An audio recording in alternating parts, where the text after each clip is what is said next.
Well, I'm sitting here with one of my good friends, Lee Pooley. Lee, for those that can't see you, you are a specimen to behold. I don't know about that. You're what, 6'4"? 6'2". 6'4"? Thanks. Okay. I'll take it. That's like football. Did you play football growing up? You know what? It's funny. Football is one of my favorite sports, but I was always that skinny guy. Yeah. I was that skinny guy that I did play my freshman year before they even had freshman football. And I learned early on that my body was not built for football. So after that, I went to cross country and track, which I'm definitely more built for. I remember you telling me about the cross country thing. Yeah, well, I bring that up because I remember seeing, if you ever saw a program at a football game, at a high school football game, these guys look like they're playing NFL ball. I mean, they're like 6'8", Oh, yeah. 400 pounds. It's like, I know that kid. Definitely not me. He's about 5'6". He might be 400 pounds, but he's 5'6". Oh, yeah, I know what you mean. And you grew up in Flagstaff? I did. I grew up in Flagstaff, Arizona, born and raised. Felt pretty blessed to have grown up in such a beautiful area. As a matter of fact, I was there last week for a funeral, unfortunately, but it was just great being back home. And although I do consider Yuma home now, growing up in Flagstaff was just, for me, it was a blessing to be able to be around nature, which I love, and be around so many natural resources like the Grand Canyon or other canyons, and culturally rich environment where I could enjoy. And growing up, you don't know that. You don't realize that where you live and the... You take it for granted? Yeah, you do definitely take it for granted. And it's not until later on when you grow up, and obviously living here in Yuma, we don't have that nice greenery and forest that we have up there. And I appreciate it more. But even at the time, I knew it was a beautiful place, and it was very close to family. I did live on the reservation, Navajo reservation, which I might talk about later on. But it was close to family as well. So I feel like you always take advantage of your surroundings. What I mean by that is, I'll be on social media and I'll see a post from you. You don't post like all the time. You're not this influencer by any means, but you'll post and it'll usually be like you're out somewhere, you've hiked somewhere, and it's just gorgeous landscaping and things like that. Is that accurate, you think? that is accurate. I do love being outdoors. I love, like I said, it all comes from my growing up in Flagstaff and being a young Boy Scout and having that around me. That really instilled in me a sense of appreciation of the natural beauty. And so, yeah, like you said, I do post once in a while, and it's usually some cool hike that I went to or some canyon that I felt like I discovered and found different things from rock formations to ruins. But when I see these pictures, it's like, I know just by looking at it, it wasn't off the road. It took a while to get to where you were to take that picture. And I always admire that. Do you think that nature stuff from your dad, from your mom, both? You know what?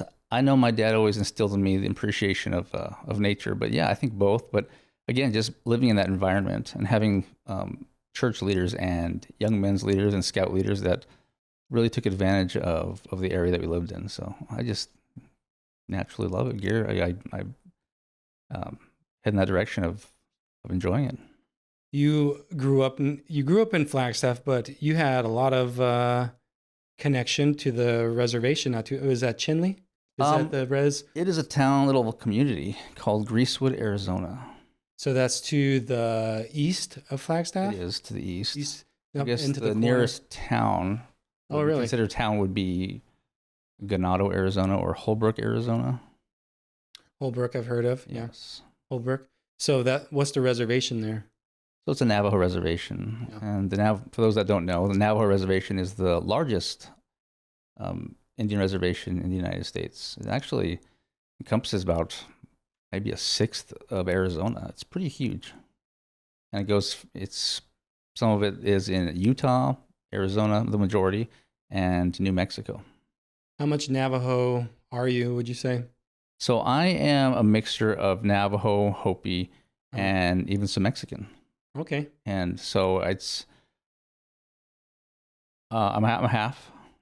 And again, I grew up on the Navajo reservation for a while, but I was very also close to my Hopi side, which the Hopi reservation is located within the Navajo reservation. Is that right? Yeah, Up, so up, people so don't up know where you're that. talking about in the Holbrook area, you've got the huge Navajo reservation, and then within that is Hopi. Within that, you have the Little Hopi Reservation, which is pretty unique because it's one of those tribes that were never relocated.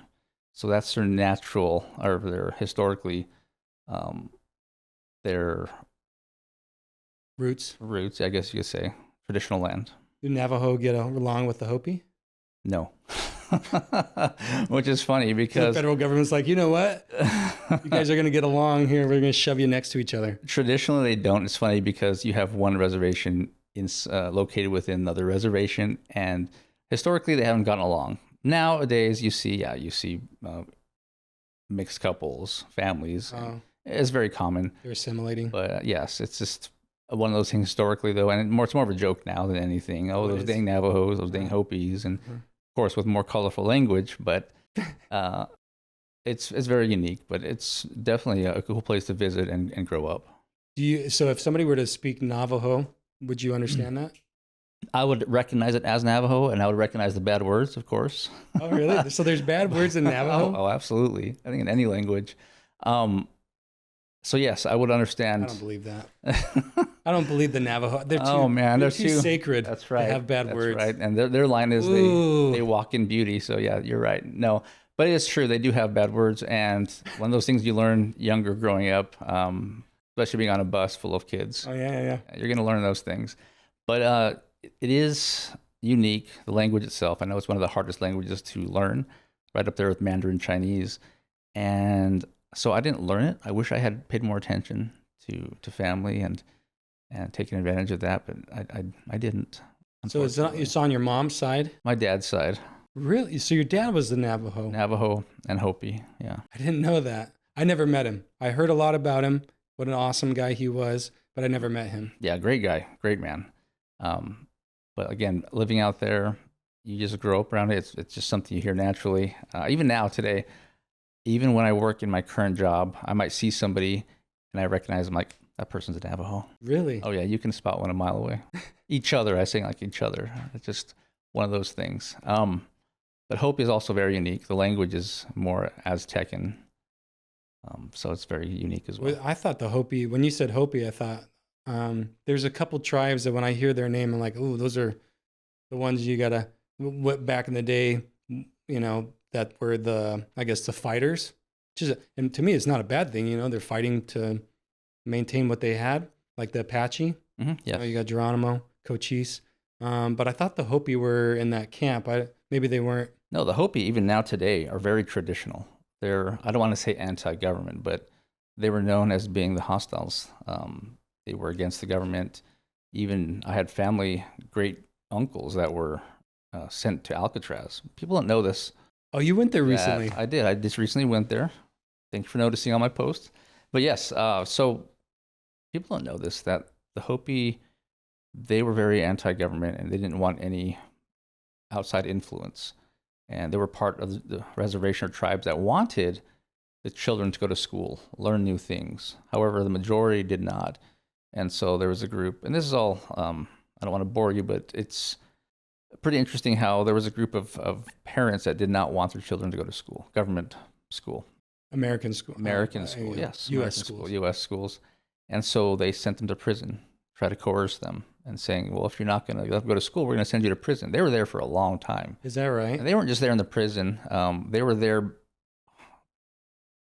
in an area that was way worse than the prison life. Really?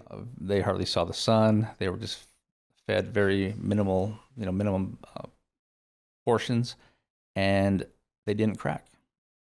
So the government got tired of them and just sent them home eventually. This was the Hopi? This is the Hopi, yes. So When do you think this was? You remember, like the time frame? Alcatraz was still operating as a prison? that I don't know, but I believe it was. Mm-hmm. But it was several 4 generations ago. Mm-hmm. Maybe late 1800s. Oh, okay. That far back. And maybe even up to the 1900s. Again, I don't want to confuse anybody, but it can be looked up. What's funny is that a lot of people don't know that. No, I didn't know I have until you no went. idea. And going back to what your original question was about the Hopi, They, again, are fiercely traditional. Even now, I go up there and I go into a town, my village called Hautevilla. They still don't have electricity. Really? They still don't have running water. They don't allow photography in the village. Mm. They're just very, very traditional. And I'll take my family there, and they'll accept them because they're with me. But other than that, they're kind of closed off to outsiders. How about Kelsey, your wife? So with her, it's funny because we would see tourists come in, and during something called a kachina dance, which it's not a powwow like people think of. It's something where it's very centuries old tradition of having men dressed up as these. They're not gods, but they're messengers from our Creator. And so they come and they dance in the plaza and they give gifts to people. But there are also, and they represent good. Mm-hmm. But there's also a group called the clowns, and they are there to create trouble, mischief, evil. That's cool. They represent the evil of the world. I say that's cool because it's like, oh, I'm starting to see the dichotomy between good and evil. Yes. And the tribe has known that for centuries. Like they have these stories that they've been passing on from generation to generation, that there is a God and there's good and there's evil. Absolutely. That's very interesting. And so they teach that through these dances throughout the year. And these clowns, they often take these outsiders. They'll see maybe a white person out in the audience. Oh man, that's scary. And they'll bring them into the middle. And I've heard back in the day they would actually do embarrassing things like maybe pour water on them, or I don't know, different things. So they still do it now. Of course, it's a different day today. You're not going to touch them or anything, but they're going to make fun of them. But as they see Kelsey and my children, they know to leave them alone because they're with us. They're with me. They're part of the in group. So it's pretty interesting to see that. And yeah, I like it. So is that where your dad made kachina dolls, right? He did. He's very famous for that. If you Google him, you'll see some of his work. It's something that I wish that I had learned more. I'd done plenty of painting. It was the carving that I didn't get into. And as a matter of fact, those listeners that don't know, my father passed away from COVID in 2021, early 2021. And as a matter of fact, that summer, I was planning on taking a couple of weeks and just learning it. Mm-hmm. Even recording him doing things. I never did. Mm. So I have all this equipment now, and it's something I want to learn based off what what I've seen, and pictures that I have. But I have people calling saying, "Hey, are you getting into this? Because we really want to buy." So he was pretty famous for that, and his father started a new style. He's in a few books that people have written about kachina dolls and history on Route 66, Flagstaff, the Hopi reservation. Yeah. So those little dolls, that's the connection then. So little dolls were made as a representation of this kachina dance that has been going on for probably centuries. Yeah, and he made big dolls too for collectors. Even people like, I remember Michael Jackson bought one. Is that right? Eddie Murphy, Jay Leno, Steve Young. He made them for people that ordered them. They were specifically the bigger version dolls. The smaller version were more for, I guess, tourists and made to sell. But yes, they do represent the same thing. And traditionally, those smaller dolls are given to children or to girls during those kachina dances. Oh, cool. Whereas the boys were given bows and arrows and things like that. So very cool. And I mean, what I remember of kachina dolls, my grandparents were into kachina dolls. They had all sorts of them, and they're gorgeous. They were super cool. I remember them as a boy, and I was fascinated with them. And you grew up in Arizona, right? What's that? You grew up in Arizona? Yeah, southern Arizona. And what I remember was each one of them was kind of like, most of them had animal type characteristics, if you will. It might be like a wolf or a coyote snout, or birds, owls, eagles. Absolutely, yes. So is that indicative of what the Navajo believe as far as when they're doing these kachina dances? Is that like the dolls? They're dressed up as what would be an animal or looks like an animal? Yeah. So the Hopi, they do again, going back, so a little history here. These kachina dolls, the kachinas themselves, they're not gods, but they are messengers from the creator who lives behind the sun. And so they come down certain times of the year, and they do represent certain things. Again, when we think of an eagle, what do we think of? Something majestic, something that flies high. He's a messenger from our creator, our heavenly father. And you think of something like an owl, again, also a messenger. There's different things like a badger. He's more of a medicine man. He cures. He's able to overcome sickness. You look at a badger today; they're pretty resilient animals, and they kind of represent, I guess, what they would believe when looking at them. Again, eagle, badger, whatever it may be, represents their belief system of what it could be. So you believe in Jesus Christ. You're a Christian. I am. And you've lived a lifelong church type environment life. Have you found it hard to embrace some of those things, or is it kind of fit in line with what you've been taught since a boy? That's a good question. Well, in my belief, in my religion, the LDS religion, it's funny because my grandfather was very traditional at the time. Growing up, he was told by his own uncle that he shouldn't join the Hopi religion. That he was told in a dream that he would find the religion, true religion, and bring it back. What's interesting, and I know there's many listeners on here from different faiths, but just to give you an insight of what I believe is that the Hopi religion and the LDS religion, Church of Jesus Christ of Latter-day Saints, they actually align very well.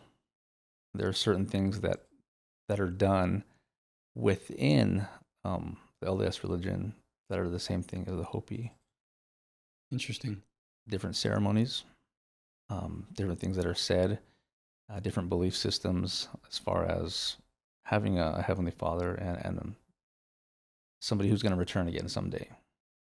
Even now today, Hopis are buried the very same day, and they're buried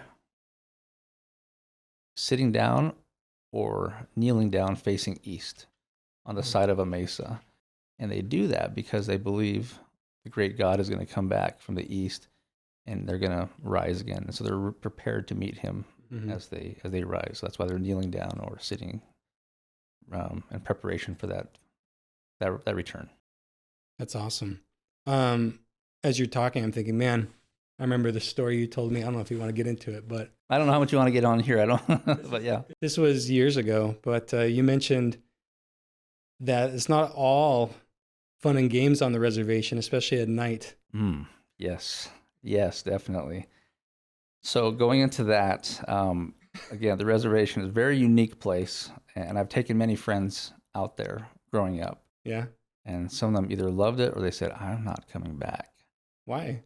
So I think people know that strange things happen out there. And I've always been one of those guys. I've always been intrigued by, I guess, what people would call paranormal. Okay, I'm not one of those weirdos.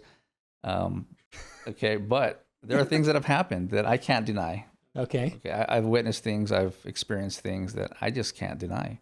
Yeah. And I don't know how deep you want to go into this, but yes, I've had things happen to me as I'm driving as a teenager that affect me still to this day. And I wonder, does it really happen? And I've, one instance I had something chasing me that really defied logic as far as how high it was, how tall it was, its speed of running, and just the way my dog reacted.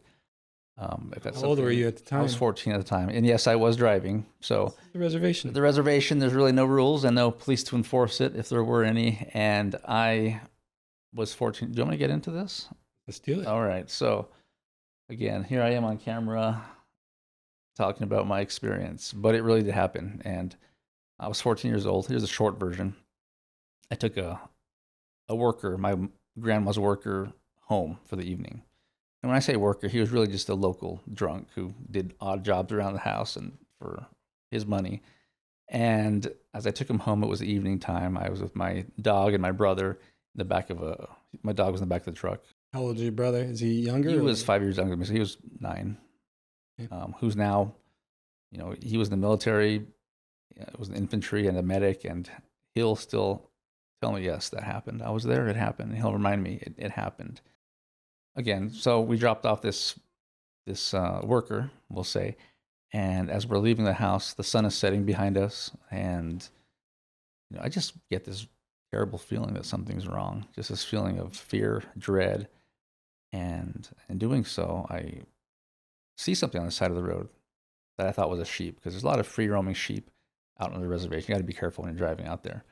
And it stood up as I passed it, and it started chasing me, or chasing us. My dog is going crazy. And even in my head right now, it's not as clear, but my memory, I do remember my dog barking like crazy, my brother crying, and his words were, "It's coming up on your side."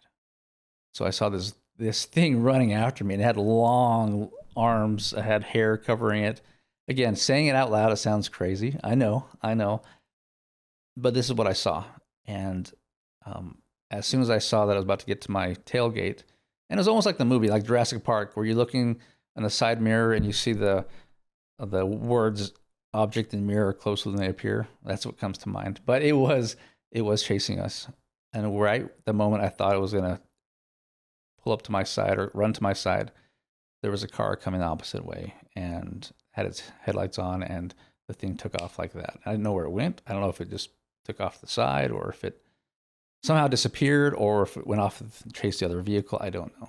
It was just gone. But it did happen. But the funny part of this story is that, of course, we're going about 45, 50 miles on this dirt road, which might not sound like a lot, but on a dirt road with washboard, that's pretty fast. So we're fishtailing. We get home to my grandma's house, and we just run inside. My brother crying, my dog barking. My dog even came inside, which was not normal. But yeah, and as soon as we get in, and this is the funny part, we told my grandma, and we thought she was going to be surprised and say, "Hey, are you okay?" She just said, "Yeah, stuff like that happens around here." Really? And we're taken back, like, what? And so it's just one of those things. Other experiences that I've had as well. I've had many experiences, but that's just one of them that kind of, again, back to your question, things that happen on the reservation. So if any listeners out there don't believe me, I welcome you to come on out. You're very, I'll be happy to show you some of these areas, and we'll see how you feel after spending the night out there. So what do you think it was after all these years? Oh, man. Now that you have some years to look back, So, of you've course, matured. right now you see online all the things that people talk about around the world. The internet has made the world a small place. But traditionally, I'll tell you what Grandma told me what it was. Okay. Grandma said it was a skinwalker. So a skinwalker is a human being, which makes it scarier. It's a human, it's a person, somebody who works in black magic. So somebody that's actually, it's more tangible. It's not like a spirit or a ghost. It's actually somebody who uses that evil for gain. Traditionally, I was told that skinwalkers were a protector, somebody in the tribe that would use to protect their own tribe or fight other tribes. It has since then been used as bad, evil, and for gain. And it's been polluted, and it's just something that's, again, the word for it is evil. Really? And so how do you become one? I don't know exactly. I know I've always been told that you have to kill somebody close to you. Really? Family, friend, somebody that you know. And again, I don't want to get into all the craziness of it, but it's I know what I saw. I've had other experiences. I've had family, and my mother who would never tell me anything that she didn't believe, and she had no reason to tell me a lie. She's had things happen out there. And I didn't find out until I was an adult, some of the things that she experienced. Probably, yeah, she didn't want to freak you out. And she had no reason to tell us, but again, the invite is open. Anybody want to get a hold of me, I'll take you out there, and you'll have an experience. We'll go camping? I'll be in the somewhere. You guys can camp out there, but we'll be out there. You don't want to be out in the open? I've been there, done that. We used to sleep on a trampoline at my grandma's house, and it was, built into the ground. And after that experience. I never did that again. And I never drove out at night on the reservation until I was, I think 21 Wow. when I came back from my church mission. Wow. Where'd you go on your mission? So I served a church mission in Ecuador. Yeah. Wonderful place, wonderful country. Where specifically is Quito? Guayaquil, south. Guayaquil. My brother served there. Yeah, so we had the Galapagos Islands, which I did not get to go to. Yeah. But yeah, it's cool that he did. Did you know what you're getting into when you went to Ecuador?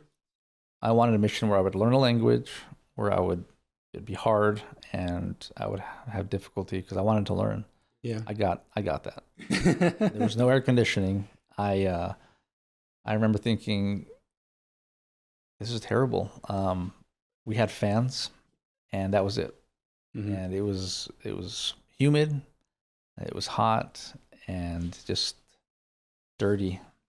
However, I did go to work. I did work in other areas that were beautiful, up in the mountains, along the coast, that were just gorgeous, and very green and very lush.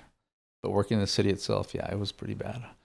I did work in an area. I was on an island, I should say. So I did work on an island. Really? Yeah, it was. Okay. So there's more islands than just the Galapagos? Well, yes, but this island was also ranked by National Geographic, and we saw the link or the article. It was ranked the armpit of South America. What? Yeah. So it was so bad that we couldn't live on the island. We had to. It was connected by road. There was bridges.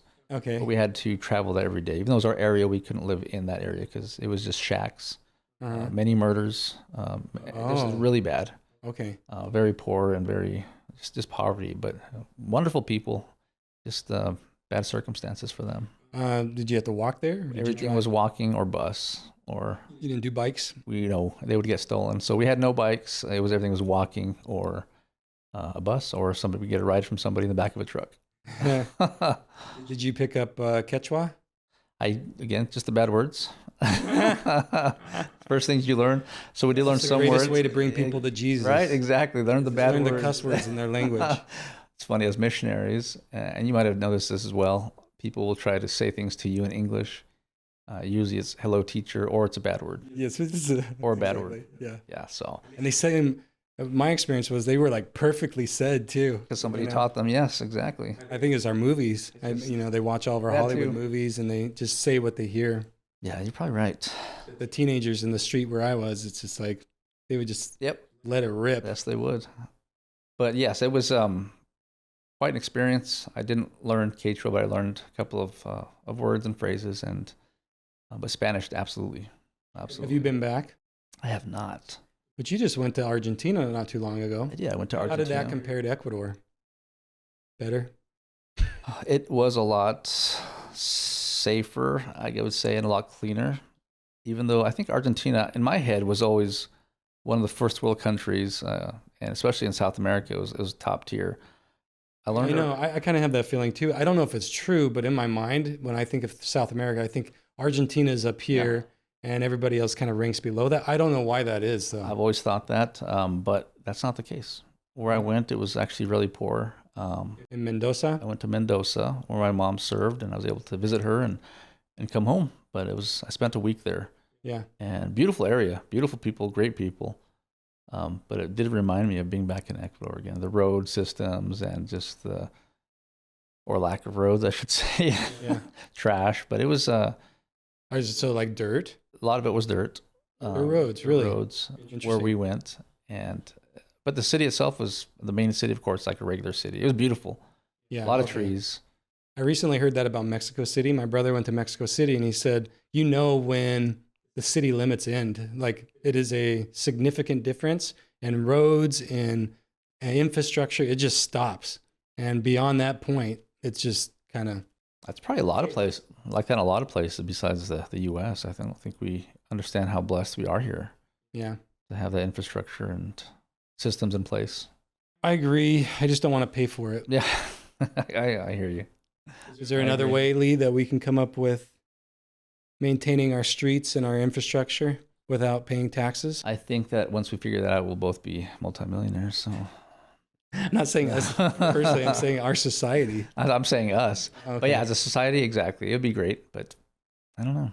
You think we have to have a way to put money in the pot to pay for our infrastructure? I should ask you that. You're a smarter man than me. I'm going to say no. I don't know. My There thought isn't a way. process is let's find the money from somewhere else. It would be nice. Mexico. There you go. They got to pay for our wall and our streets. Now we're going to get political. Yeah, we're going to get political. Bringing us to that. So you have spent a long time in your career as you work for the federal government. I do. And how did you get it? How did you make that choice? So having moved to Yuma, because when I finished my mission, my parents actually moved to Yuma while I was serving my mission. Mm. And they said, hey, you were going to NAU in Flagstaff. Why don't you come to NAU in Yuma? It's NAU Yuma, and you can live with us. We haven't seen you for 2 years. Live rent-free. I'm like, hey, that's a good idea. So I came down. They ended up moving on me a year later, but I stayed here, and I actually fell in love with Yuma. Wow. Growing up in Flagstaff, I had a friend move to Yuma, and we made fun of him because we were always told that Yuma was the armpit of Arizona. And as you drive through it, there's nothing here. And still, even today, you drive through it, you're not going to really see Yuma from the interstate, as most towns or cities. Mm-hmm. But I got here, and I loved it. And I stayed here. I did go to NAU. And my goal was to join federal law enforcement. My dad was working in probation at the time, and I wanted to do something else. I was too. I started working in probation, juvenile probation. And he said, you know what? If you wanted, as far as a career, go federal law enforcement, not state, not city, federal. And do you know why? Did you say he why? was more for just for the financial reasons, retirement. And there's nothing wrong with being a police officer. I have a lot of friends and family that are police officers. They're great. They actually do very well too. But I think at the time as a parent, he saw, hey, there's good benefits, good retirement. So he kind of geared me in that direction. So my goal initially was to do something I thought was more prestigious, like the FBI, DEA, something in a suit and tie. And so that was my goal. However, here in Yuma, we have a lot of federal law enforcement that are Border Patrol. So there is Border Patrol here in Yuma, and I saw that. And so I saw that as something, as a stepping stone to get into something I thought, again, was more prestigious. Everybody knows who FBI is. Everybody knows who DEA is, ATF. So I did join the Border Patrol. And I was going to initially use it as a stepping stone. However, once I got in, I'm like, this is great. I get to be outdoors. I get paid for it. I get to hike, and I get paid for it. I get to do all these cool things and work all these cool toys and get paid for it. Yeah. And paid pretty well. I'll never be a rich man, but I'm going to have a really good retirement. And I look forward to that. That's in 5 years if I wanted to. Yeah, I mean, you're secure. I am.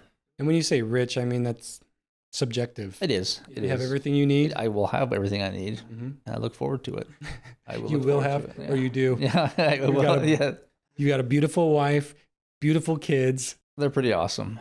Yeah, I am blessed. But someday you'll. I am blessed. That's right. I'm looking for land. That's what I want. Oh, that's what the next that's step. Gonna make you. That's gonna make it complete. No, and it has been a blessing in my life, which is the reason why I became a recruiter. So I recently moved from Utah, and I was on assignment there as a recruiter, opening up that area for recruitment for federal law enforcement for our agency, and it was great to see lives change. See people that were in my position thinking, oh, I don't know if I could do federal law enforcement. It's kind of up here, and maybe it's kind of out of my reach, or I'm not tough enough for that. However, you talk to people and you help them realize, this is something you can do, and it's a life changer. Or it can lead into something else that you want to do. Yeah. So did you like that role? What's the headhunting? Oh yeah, absolutely. Absolutely. It was. What would you look for? So we focused more on military. Ex-military? Current ex. Really? Okay. National Guard, everything that had military. Why? Because a lot of the times, of course, military, if they've worked in the military, they already have federal service. People don't know that time in service counts with us. Typically, when you get out of the military, they say do 5 years. Then they have to go start another job. They kind of lose those 5 years. However, with us, even if they did it 30 years ago, those 5 years will be added on to their time in service with us. And they don't know that. So they can get paid in the retirement those extra 5 years. And so are you talking about the pay scale, the federal pay scale, the GS, whatever? Is that what you're talking about? Yes, but I'm mostly talking about just it gets added on to their retirement. So when they retire, those 5 years that they did will be added on. Instead of doing 20 years with us, they retire 20 years, they get 25 years because they work. I see. Because I guess, yeah, they don't have, maybe they do. I don't know the military pay structure. I don't know if it's on that scale that you guys are. It's a different scale. But also, just because of discipline, they've been through training, they know how to handle a firearm, they know how to take orders, and it's an ideal. Mm-hmm. We also get those young kids that are 18 years old that are coming out, or those that have just come out of college. They don't know what they want to do. And we show them, hey, you know what? You could use your degree here, or if you don't have one, we can help. We can find something for you that is good. Because in my profession, people think, oh, we just do one thing. There's so many other things. You can be an instructor. You can do intelligence. You can be a pilot. You can do just drones, sensors. Our tactical team. We do international things. What's the medical one? BORSTAR. BORSTAR, Search, Trauma, and Rescue, which those guys are pretty awesome. They're out there doing their thing and saving lives, and that's their mission. But I got to go to Utah for 3 years. That was great.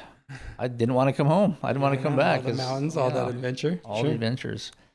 But there's so what does that look like? I'm curious because like when I think of a recruiter for the military, for example, they usually have an office set up somewhere down in a shopping mall.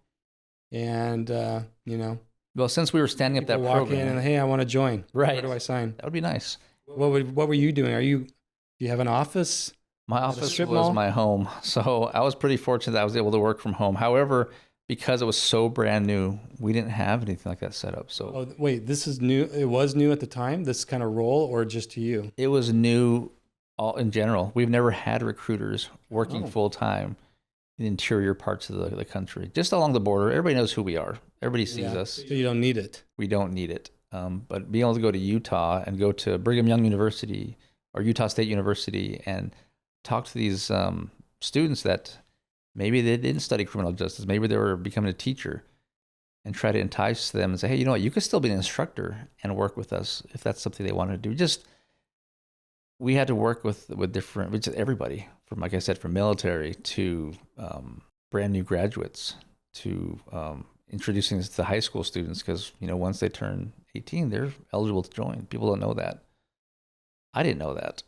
I thought I had to be 21, but we have guys coming in at 18 years old, believe it or not. So it's been a great career. Why there? I mean, because I've heard I don't know if this is true, but I thought this is what I knew about the CIA and the FBI in particular, is that they focus there in Provo, in that area, a lot. Like they heavy recruit that area. Is that accurate, or is that just kind of very true? So we would be there working alongside some of these CIA members or the NSA. And believe it or not, well, I'll give you an example. We'd be at a job fair, simple job fair at BYU, and we're sitting right next to the NSA and CIA and FBI. Place like BYU, and my whole family's gone to BYU.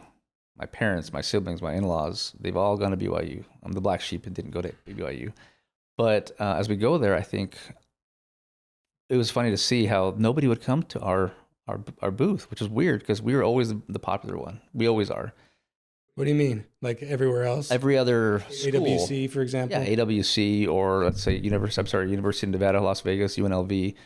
People would come to us because they knew who we are. They might see us on TV as an interest now in that, and they would come and flood our table. However, a place like BYU, they didn't. And I think they want to do something again. Kind of what I want to do, but something more prestigious. CIA, DEA, NSA. What was funny is that these recruiters from the CIA say, hey, you know what? You want to join us? Go and join Border Patrol first. Really? Go join Customs and Border Protection, get some experience, then come apply to us. Interesting. They were surprised to hear that. Even some of their own children, like I had some of their recruiters come and talk to me and say, hey, my son wants to do what I do, but he's like, I have classmates. They were in Border Patrol first. And they were great. They were great with firearms. They were some of the best ones. It's kind of what we were proud of our firearms. Yeah, just our accuracy. You're known for just, I hate to say it, but yeah, we're good gunfighters. Like the Wild West. Yeah, like the Wild West. So you'd even have these recruiters sending their own children to us to join. To get the skills. To get the skills, get the all the basic stuff. And then if they wanted to, move on to somewhere else. And we encourage people, use it as a stepping stone. That's okay. Nobody's going to think any less of you if you come in and join us for a few years and put in for somewhere else. Mm-hmm. I know a lot of people that did. I was going to do it. However, I learned that this was great for those reasons that I said earlier. I love my job. You were saying so. I mean, that's interesting because I was talking to another friend of mine that he's a pilot over on the base, and it's a joint effort between the Marines and the Border Patrol. They share hangars and all this kind of stuff. So they'll go out and they'll fly missions, with support for each other. And I was really surprised to hear that, number one. Number two, it's funny to hear these pilots from the Marine Corps talk about the pilots from the Border Patrol, because they call them cowboys because these guys can get to anything, anywhere. They're just like fearless, reliable, dependable, and they can track anything and anyone. Just from the air, they can, I believe it. And it was pretty cool to hear them talk like that. I'm pretty proud of our pilots. They do an excellent job. Yeah, and the Marine pilots were like, they're just very rigid. They're trained at West Point or wherever they're trained, and it's just, not that they're not good. They're great pilots too. It's just a difference in mentality. Where the Border Patrol, it's kind of that cowboy. We got to get the job done. I don't care if this machine can do it or not. We're going to push the limits. I've seen that done. Yes. It's interesting, the mentality. That's pretty cool to know that you're part of that mentality that we're going to get this job done no matter what it takes. And that's what we do. Yeah. But in the end, we're all on the same team, whether we're working with other agencies or military, we're all on the same team. Was there ever a recruit that came to you where you're like, go try the CIA first and then come talk to us? I mean, of course, this job isn't for everybody. We know that. And I think when people think of my job, they look at it through a political lens. Oh, okay. And I think with right now, the things that are going on, we are an apolitical agency. Mm. And again, I don't like to get into politics. But when it comes down to it, I work with some great men and women, and they are amazing, and we have each other's backs. I mean, like you said earlier, we get the job done. Mm-hmm. If somebody's out there and hurt, we're going to find them. If somebody needs help from another agency, we're gonna assist. For example, 3 weeks ago, we were called to a place right outside of where I work, that little remote, and somebody was wielding an axe and threatening his neighbor. Well, that's not really our jurisdiction or what we do, but however, the sheriff's department called us and said, hey, we're not going to be able to get there for like 20 minutes. Can you guys go? 10 of us showed up. We were there before the sheriff's deputy was there. Oh, man. Of course, we help each other out. And it reminds me of, was it Uvalde, Texas? Yes. Remember that school shooting? Yes. Very sad. I think the agents were the Border Patrol agents were the ones that really responded. They were other agencies there, but yes, the Border Patrol agents and Border Tech are the ones that went in and took care of business. Mm-hmm. There's been other instances where I know most recently there was a manhunt for an escapee in New York, state of New York. They couldn't find him. Who did they call? Call Border Patrol and the Border Tech, Border Star. They tracked him down and took care of business. Got it done. That's awesome. Does every agent get taught tracking? So we are taught basic tracking, what we call sign cutting in the academy. However, a lot of that really isn't learned until you're out there learning it. Probably like a language. Yes. When you went to Ecuador, you learn the basics. You learned a little bit of Spanish, but it's not until you get thrown into it. Put into practice. Yeah, that's one of those things that's learned. And there's some guys that are amazing. They can track on concrete and tell how much change you have in your left pocket. Some of those old timers. But I'm not quite that skill level. But it just kind of depends on where you work as well. We're out of time, dude. Went probably pretty fast. It went so fast. But I appreciate you thinking about me, and I know. Again, I don't want to bore anybody who's listening, but nobody listens, so it's fine. Well, thank you for this opportunity. I appreciate that, and it's been good. Yeah. And you guys do amazing work. Yeah, you'll have to come back on. I love talking to you. Every time I talk to you, it's fun because I don't know how to articulate this, but even when for some reason you have this calming spirit about you, and I don't know if it's the way you talk or whatever, but I always I don't know about that. I could sit here and listen to you forever. You're a calming influence. So. It's a Navajo in you. That's what it is, Navajo and Hopi. Yeah. Right. I gotcha. Well, thanks for coming on, Lee. Thank you so much for Be for good having out me. there, I will. and good luck. Thank you so much. Yeah. Good luck to everybody here. Thanks.